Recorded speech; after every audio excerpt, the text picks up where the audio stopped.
the I Am Rapaport Stereo Podcast live.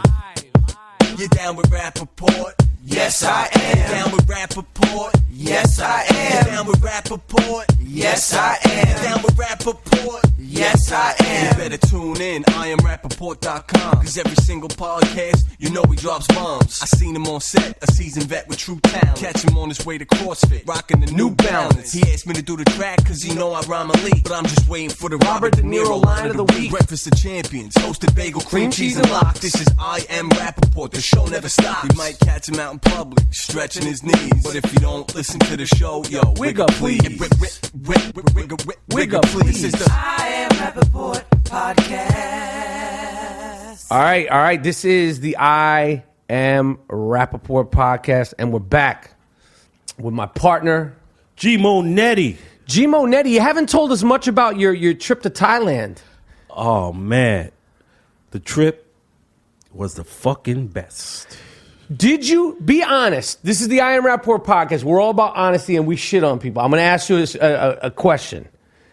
Did you at all ever engage in a conversation with a woman that turned out to be a guy over there? This shit, be honest. Don't shake your head so quick. I want you to think, I thought I was speaking to a woman and I realized, oh shit. Yeah, people are embarrassed. Like, yo, I was trying to fuck with a dude. You feel like, no, be honest. Think about it. Did you ever engage in a conversation with a fucking ladyboy that had you fooled? Be honest. Come on, I'm asking you. I'm begging you. Be honest. Be honest, please. It has never happened. Oh, you're so full of shit, Never. man. Yo, word I'm not up. saying you were laying in the bed with her. I'm saying, did you ever, like, you were at a bar and you were talking when I did it when I was there. I'm talking to them like, oh, shit, this is a dude. No. The bar I was liar, in man. had a fucking ladyboy in it, but you You're could all such a see. liar, man. You're such Nah. a fucking liar. I was with your brother and I was talking to a fucking dude who I thought was a chick at a bar. Well, that's a you. fact. That ain't me, So it's motherfucker. never happened to you. No. It's never, ever happened to you. Yo. G Monetti, you're going to look here and you're going to tell me that when you were in Thailand, as many times as you were in Thailand, the first time you were in Thailand, how many years ago was that? 13. 13 years ago. The first time you were there, you never had a conversation. Luckily. Because you can't tell, but luckily. All right. I Hey. thought you were going to be honest with me, man, because I'm telling you, in my 20s, Look here, man. okay, listen, man. No, you look here, man. You look here, man. Okay, in my 20s, okay, when there was a lot of, let's call them streetwalkers, I know I engaged in conversation with women dressed up, but that were really men. Nah, I never rock like that, Black. And I know what happened to me in Thailand, Black. Okay, so I'm not saying it went any further than that, but you're like, you catch yourself and you're like, you hope that you're glad no one else is around because you're like, yo, I'm almost picking up a fucking dude. fucking guy. But you're not going to admit to that ever happened. Hey, that never happened. Bro. All right, okay. All right. So what's up, man? What's up, G Moody? I see a lot of shit now in the papers where teachers are going after the students. Yeah. Like It's happening. It seems to be happening a lot more. male, female teachers, they getting it in. Yeah. I wish that would happen to me. Me too. I wouldn't tell nothing. Motherfuckers be squealing and shit. I'm like, why? How these motherfuckers know? Like, why would you say something? You mean when you were a student? If a woman, a teacher came after me, Yeah, I wouldn't. Nobody would know. Nobody I'd be would the know. best student. Yes. I'd be the hall monitor.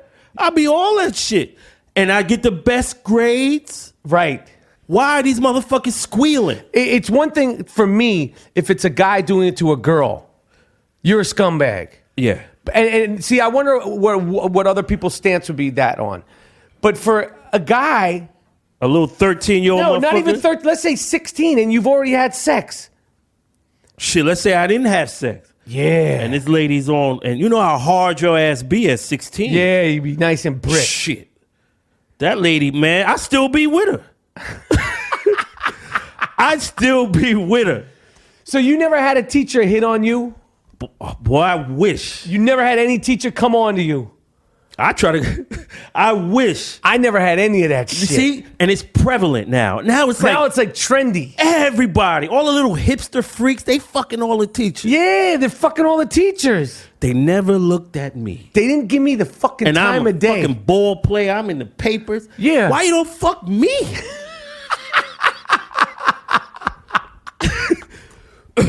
Why you don't fuck me? I'm a fucking athlete. Oh shit. They fuck. You see these guys that they fuck with? These are the motherfuckers that you beat up. It's always the fucking guy you take his fucking lunch money. Right. And He's getting all the ass. She got his loaf out in the motherfucking stairwell and all kind of shit. The teachers, right? Yeah. There was one in Brooklyn that was fine. A Yo. couple of those females are good looking, man. Couple of those. I never even had a teacher that I even would even think twice about. I had dudes would talk about breath. I had some teachers with some breath, man. Man, I don't care if it was a 50. Anybody showing my ass interest. If you had shown me any interest, if you were a female I'd be teacher, in your house. I would have gotten it in. And I wouldn't have said shit. You could rest assured, if you want to freak off with a young dude, if you want a young loaf, you should have came to me. I wouldn't have said anything. Anything. I wouldn't have blown you up. Why would I blow you up? Why would I blow you up?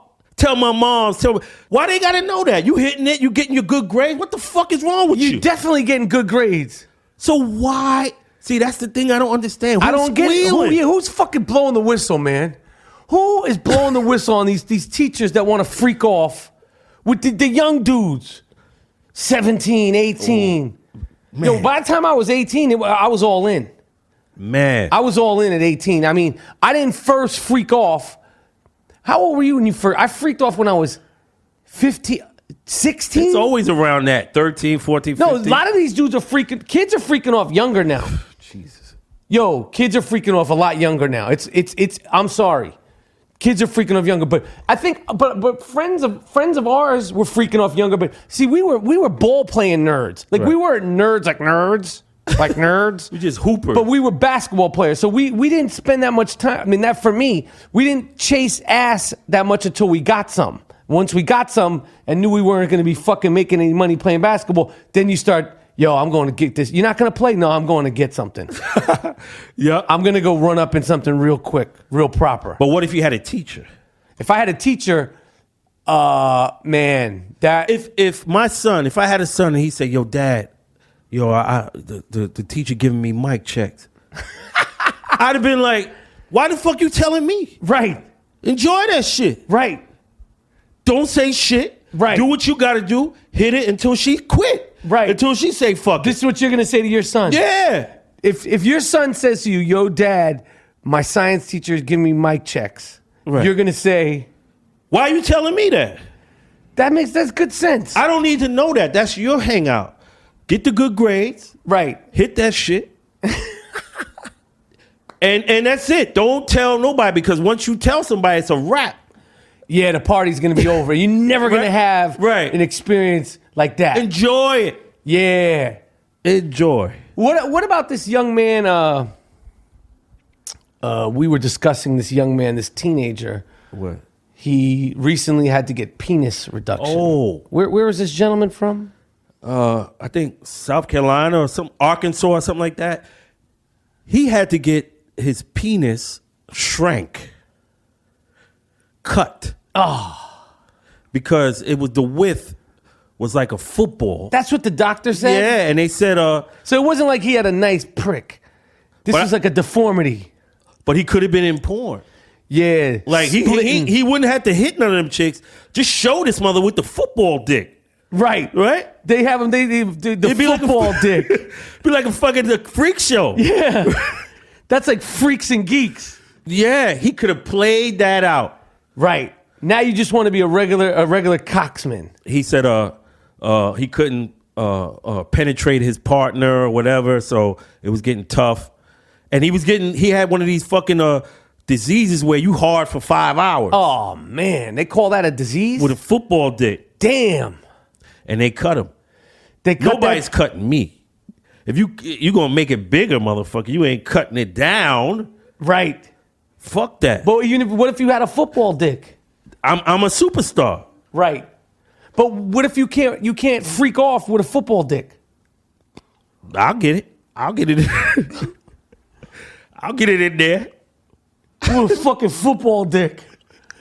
Yo, this brings us to the latest on Bruce Jenner, man. I first of all, I want to say, because I know we fuck with Bruce, I really hope, he got into a car accident. Why is he running from the paparazzi? You done came out already. Stand there, smile, take the pictures. They supposed to be chasing your ass. Yo, if they're going to chase anybody, they're going to chase you. Right, so what you expect? Yeah, you listen, you're Bruce Jenner. You came out. Wait. That's the least of it. You're Bruce Jenner. Your fucking daughter is Kim Kardashian and the rest of them. The whole clan. That's your clan. I just get out. Yo. Take all the pictures you want, because I'm going to be in the dress in a few minutes. Wait, but he's Bruce Jenner. He's got that wild bunch of daughters. He's got an ex-wife who I think would like you, because the guy she's dating is your age and looks similar to you, Kris Jenner. You could get that. Oh, that lady, that old lady? She's dating a 45-year-old black dude, and if you look it up, this is good for the internet. This is good for our fans. Look at it. That guy kind of looks like G Monetti, which makes me think, G Monetti, you could get Kris Jenner. I'll have her with her hair braided. She ain't turning me out. You ain't having me wearing no kilts and turning into a lady. I'll have you black. You'll be making cheese grits in the morning. See, I don't conform to these motherfuckers. Yeah, those chicks, they put the hanky panky, the spell on you. They got one guy wearing a kilt. They got my man crackhead. Lamar. This motherfucker turned into a lady. Scott Disick, he acts like he's a thug and he's a hood. His behavior is like of a rapper. Scott Disick. So Bruce Jenner, just so you know, just to contextualize things, was an enormous star before the Kardashians as Bruce Jenner, the athlete. Young people don't know that. Whatever, decathlon. Decathlete, he won that shit, man. Wheaties box. Everything. Okay, Bruce Jenner was very, very enormously famous in the 70s and 80s. Cut to now he's down with this Kardashian clan. Cut to cutting his fucking dick. You like that? I like that. That was a good segue. He is transforming himself.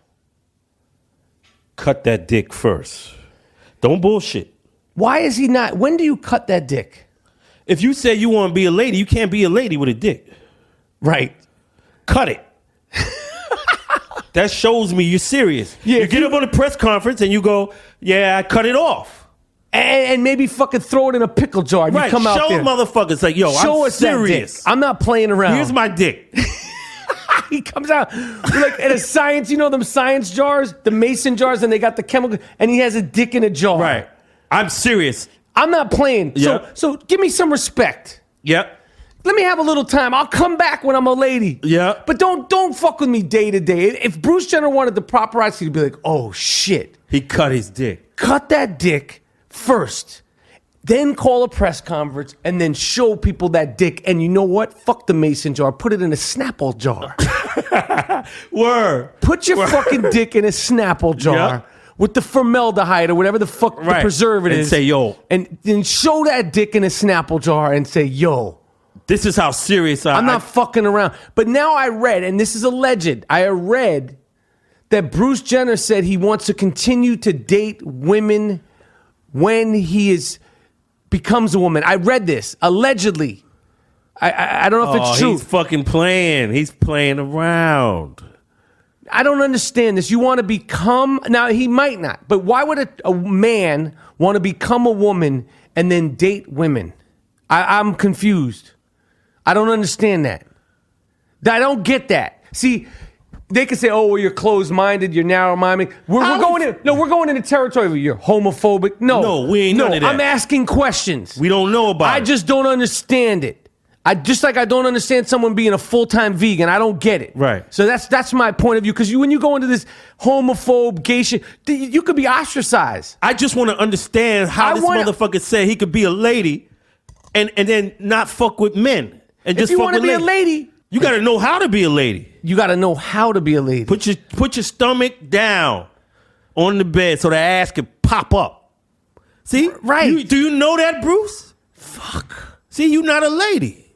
How's Bruce Jenner? Bruce Jenner had a hairy chest in the 70s. Yo, Bruce Jenner was a star. He had the hair. Bruce Jenner had the jaw. He had the hair. He had the fucking no. Bruce Jenner was that 70s dude. Yo. But he didn't like it. We're not dissing you, Bruce. We're asking the questions because I know they're going to be like, you guys are mean. Fuck you. See, there's a lot of phonies out there, Gerald. We did the little bit on the black babies. Yeah, people got really fucking... There was some people, I'm not going to say any names, but there's some people who I know who are like, known for their comedy and their edgy comedy. And you could say, and then you bring up black fucking babies being adopted by stars who carry them around like fucking bags. Accoutrements. And you see people get real sensitive. Yeah. See, I think that it's important to discuss these things. I think that it's important to discuss things that make you... It's not all comfort food. It's not, yeah. Sometimes you got to have some fucking food that's not good. Sometimes you got to have some wheatgrass juice. Mm-hmm. Right? Sometimes you got to have some... Just drink water. It's not all fucking lemonade. It's not all Arnold Palmer's. It's not all Snapple. It's not... What are you drinking now? A little rum and Coca-Cola? Rum and Coke, baby. Yes, it's not all that. It's not all that. Yeah. Some days the water from the tap doesn't taste as good as other days. So this is what the analogy of the I Am Rapaport podcast is. We're talking about Bruce Jenner. We're raising the question, how is the man's man, the consummate man's man, Olympic athlete, hairy chest? I keep bringing that up because that's, to me, is very, like in the 70s, macho. Now dudes shave their chest. I said the story one time where I was being criticized by Gwyneth Paltrow about my chest hair. She said, Brad, meaning Brad Pitt, he doesn't have any hair on his chest. Fuck what Brad got. See, why you got to be on a set like that? Yeah, that's what I didn't say that to her. I was doing a movie called The Pallbearer. It was me, David Schwimmer, Gwyneth Paltrow, Toni Collette. People were there. They saw it. You tried to humiliate me by saying, you have a hairy chest. You fucking ain't right. I'm not a fucking Sasquatch. I don't have a hairy body in general. My chest has normal amount of what I would consider normal amount of hair on my chest. I don't have hair on my arms. I'm not like right. I'm not one of these nasty motherfuckers with black hair on their toes. Men with black. Yo, that's Brad. Man shit too. How you know Brad ain't got no motherfucking hair? No, because she was dating him at the time. Oh, shit. Yo, that's Brad Pitt's problem. That's not my problem.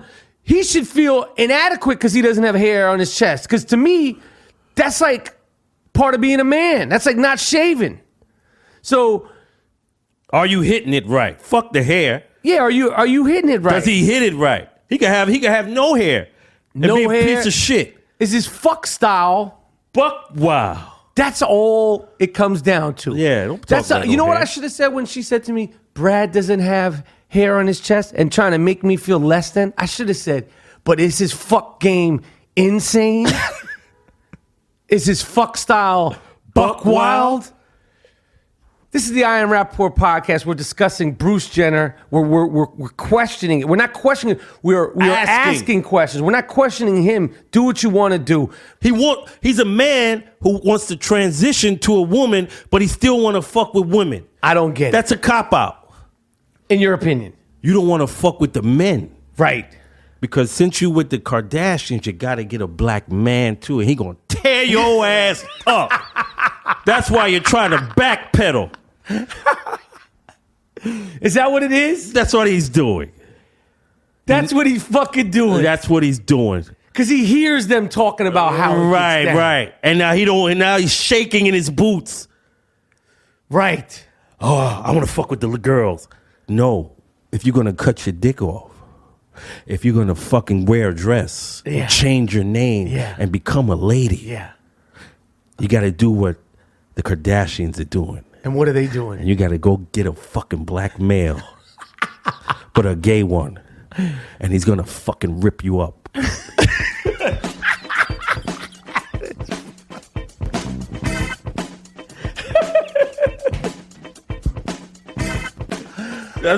That's how you end it. Fuck, man. This is the I Am Rapaport podcast. All right. Okay. Yo, man. You fucking brought up Madonna. Earlier, yeah, when she fell off the stage. But there's another person. Who? Little Hannah Montana. I see in the paper. I'm in Thailand. I'm on the fucking beach. I said, let me read the Daily News, right? Yeah. And I see, Miley Cyrus is doing porn. Is she doing porn? That's what the fucking boldface headline said. She's in a porn festival, right? Yeah. So I said, damn, what this shit's fucked up. This little girl, now she's doing porn? Fucking around with that porn. So I check it out. She need to stop bullshitting. Go ahead.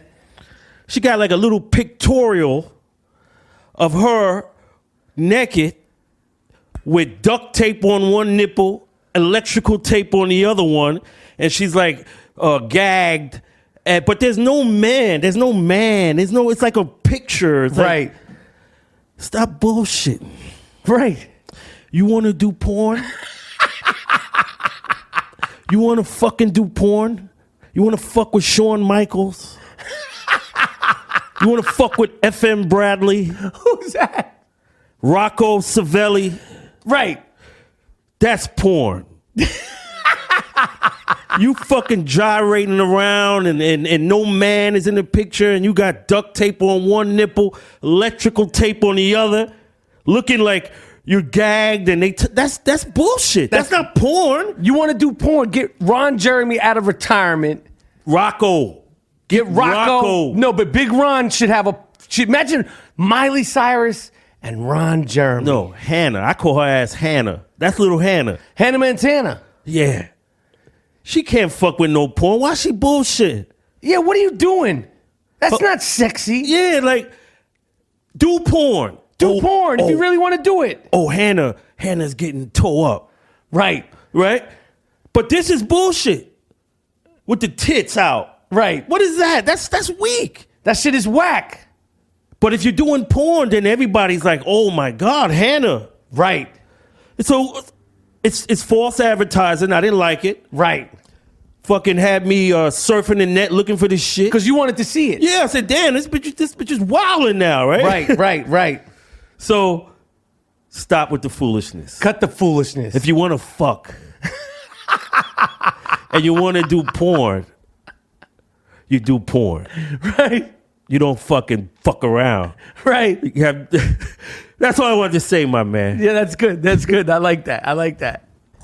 Yo, let me tell you something. I make a abrupt segue from Miley Cyrus. That shit was funny.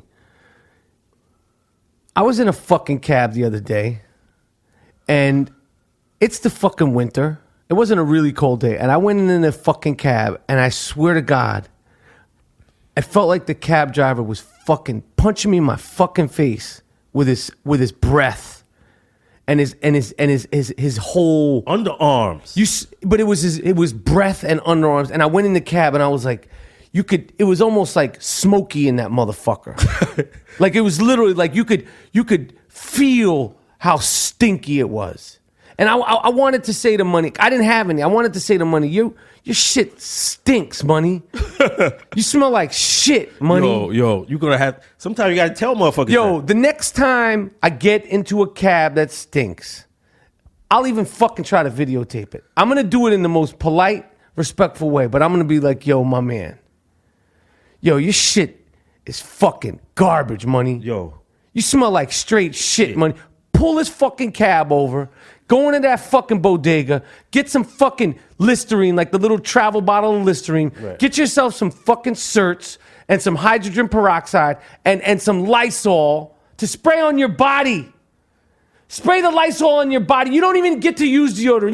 You smell like shit. Yeah. You need a disinfectant on your body. You need to bleach your whole shit. Your breath and your body. You stink. Yo, I've always wanted to fucking address this issue. Yo, I had an Indian. It seems like like the Indian, I think the Sikhs. You don't want to say it because you don't want, maybe we should, we don't fact check here, but maybe if we were able to look that up, somebody looked that up.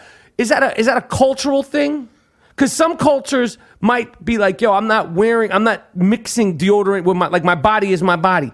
Nah, not here.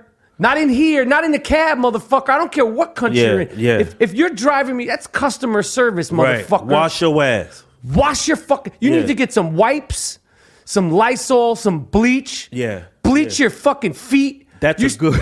Yo, That's a stick good your point. shit. Yo, get a bucket, put some bleach in there, put some cold water, mix it. I'm not saying to burn your shit. Bleach your shit. Bleach your feet. To get the smell out of your skin. You stink. Burn all your fucking clothes. We'll send you an American Giant hoodie. Yeah. I'll give you But first you got to wash your ass before you put that I'll give you an American Giant Giant hoodie because American Giant is one of the sponsors. It is the sponsor of the I Am Rapaport podcast. And if you don't know about American Giant, the slogan is American Giant. Champion can't fuck with this shit, yo. Yo, I'm going to tell you, man. Like, do you have that experience a lot with the cab drivers? I just don't understand why. What's the reason for not putting on deodorant? Because it's always musk. It's always that bitter musk, right? Which is body, but I had a body-mouth combination, Gerald. I'm telling you. On my way, I think it was either on my way to JFK, it was a long... And I was like, man, this... Man, why they don't man. lie? Like I need to know that. I was so angry. It was early in the morning. Why is your breath and your you stink? You don't smell that, you fucking pig. You dog fucking breath pig. I don't understand that. It's not fucking fair. Yo. It is not fair. My new policy now, I'm 45 on March 20th. Send me gifts. Word. I keep gum in my pocket. If I don't know you, if I do know you, if I kind of know you, if you're a business person, if you're a bank teller, I don't give a fuck. If your breath stinks, I'm going to suggest, would you like a piece of gum? Right. Oh, no, I'm fine.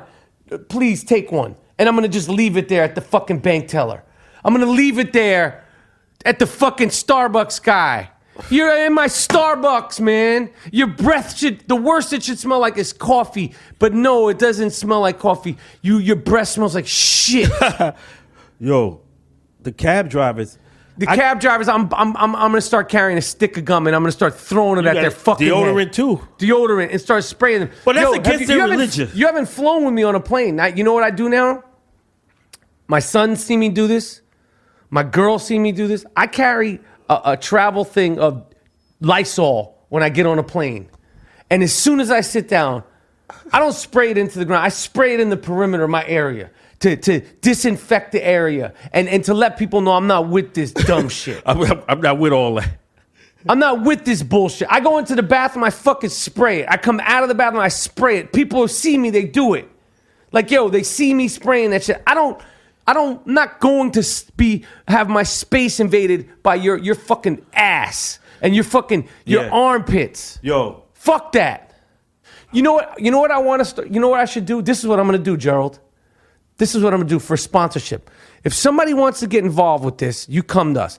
I want to make travel size air fresheners and the I Am Rapaport air freshener. Word. And that shit'll smell like potpourri. We'll do like the lemon smell. Patchouli, all that. We'll do whatever you want. All that shit. Yeah, to Nang champa, a lemon vanilla spray. To ward off the nasty Snapple motherfuckers. can do it with us. Snapple, we got a fucking business proposal for you. Snapple flavored air fresheners. Oh, shit. Holy shit, Snapple. Snapple flavored air fresheners. Yo, if I can't get a sponsorship by Snapple, I just gave them a bit. Listen, and people are gonna be like, yo, you shouldn't tell them that. I'm doing it. That's how much I fucking love Snapple, Gerald. That's right. What am I drinking right now? Snapple. A Cranberry fucking Snapple raspberry. cranberry raspberry. And that's what just made me think of it. Imagine you had Snapple flavored air fresheners. The I Am Rapaport Snapple flavored air fresheners. And we make home size, but more importantly, we make travel size so you could keep it in your pocket. So when you go on the train, so when you get in the cab, so when you go to the fucking deli, so when you go to the coffee shop, so when you're at the bank, so when you're fucking meeting somebody for the first time that you want to get a job from, even if I'm meeting you and I want to get a job from you, I have the right to say your shit stinks. Do I not have that right? Yes, you do. Should I feel like if I say to you, your shit stinks, you should be offended and you might not hire me? Part of me feels afraid to say it. Like, you don't want to make them feel bad. But what about what you're making me feel? What about my eyes are tearing? What about that? What about my mouth has your smell in it? Yo, do you understand how disgusting that is? If my mouth has to absorb your smell, like some people smell that fucking bad, where their smell literally goes inside of you. You dirty shitbag. And I have the right to say no more and stop it. Stop it. I have to have the right to say stop it now. Brush your shit, spray yourself down, and bleach your fucking feet.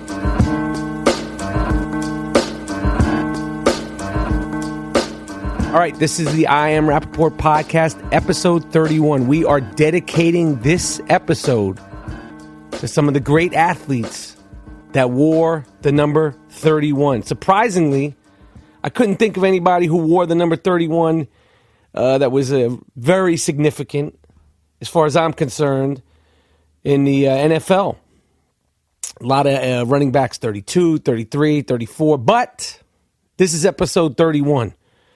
Mike Piazza wore 31, fucking Brent Barry, Shane Battier, Kurt Rambis, Priest Holmes, football player. Great football player, but not elite. The only other person who wore number 31 in any sport that I could think of, because we don't fact check. We don't fact check here at the I Am Rapaport podcast, was the great Reggie Miller, who, of course, wore the number 31 for the Indiana Pacers through the late 80s and the fucking 90s. And of course, I have great respect for Reggie Miller, okay? And it's been well documented, the troubles and headaches, migraines and ulcers that he caused for the New York Knicks. I was there. I witnessed it firsthand at the Garden. I watched it on TV. I went to Indiana and had to stomach it one night. All right, I saw him do it to the Knicks. He's a motherfucker. Fantastic high school player, incredible college player, and a Hall of Famer in the NBA. So, Reggie Miller, you're number 31. This is episode 31, but you lost. You lost out again to a New Yorker this time, okay? Because this is the I Am Rapaport podcast, and you're not calling the shots. My favorite, the greatest, one of the most influential, underappreciated basketball players ever to come out of New York City, number 31, the great Dwayne Pearl Washington. Now, we're going to talk about him briefly because this is episode 31 of the I Am Rapaport podcast, and this episode is dedicated, he's alive and well, in Brooklyn, New York, the Brownsville section. This episode is dedicated to the great Dwayne Pearl Washington, played for Syracuse Orangemen, 83, 84, or 84, 85, 86. A fucking phenomenon. But before he went to Syracuse, let me explain something about the legend. I was a kid, so I was like, a little young, but you heard about Pearl Washington, who, of course, his name was originally given to Earl the Pearl Monroe because he needs no introduction. And then Dwayne Pearl Washington got the nickname because he used to spin and, he had handles similar to Earl Monroe. But when Pearl Washington was playing in high school, first of all, here's a little known fact. He was in the same homeroom at Boys and Girl High School as Chris Rock. That's a non sequitur fact, but it is a fact. Boys and Girls High School. Pearl Washington was like a rock and roll star, okay? People would travel around the city and the tri-state area to see him because, of course, there was no internet. There was no handy-dandy videotape. You heard about him before you saw him. And when you saw him, and this is in an era when New York was a hotbed for point guards. But Mark Jackson, Kenny Smith, Dwayne Pearl Washington, Chris Mullin. I mean, New York City basketball at this time was Jerry Ice Reynolds. It was everything. It was probably at the apex. But Pearl without Dwayne Pearl Washington, there's no Tim Hardaway. That crossover move that he did, totally influenced by Pearl Washington. Ask Tim Hardaway. The next time you see him, you probably see him this weekend, next Tuesday. Ask him. Say, talk to me about Pearl Washington. Nick Van Exel, he wore the number 31. Why? Because of the great Pearl Washington. All that shake and bake shit that like eventually Allen Iverson and the whole N1 mixtape and the street ball shit that dudes are doing now, Pearl Washington was the first one to do it on the grand stage. I'm not saying he invented these moves, but he perfected them. He brought that shit to the Big East. Kenny the Jet Smith turned out to be a way better player. Mark Jackson turned out to be a way better player in a pro. But they will tell you Pearl was a fucking problem. And that in and out move, which eventually turned into the in and out crossover, the Tulsa two-step that fucking Tim Hardaway did. All these people have been on the record to say Pearl Washington was highly influential. John Stockton is on the record saying during the 1984 Olympic tryouts, Michael Jordan was there, Barkley was there, I believe Pat Ewing was there. He said the best player there in the tryouts was Dwayne Pearl Washington. Okay? So, and I just, you know, he didn't have a great pro career. And I think the main reason why he didn't have a great pro career is because through high school and college, he never developed a jump shot because he didn't need to. He didn't need to. He could just get to the basket at will. He was like 190, 195 pounds, 6'1", 6'2", a big, strong point guard with handles, and he never developed a jump shot because it was just too easy to get to the fucking rack. But that in-and-out move, he had the Garden, he had the Carrier Dome, and he had the Big East in the palm of his hand. Okay, so Reggie Miller, you were great. You're a Hall of Famer, but this is the I Am Rapaport podcast, and episode number 31 is dedicated to the great Dwayne Pearl Washington from the Brownsville section of New York City, Brooklyn. We out.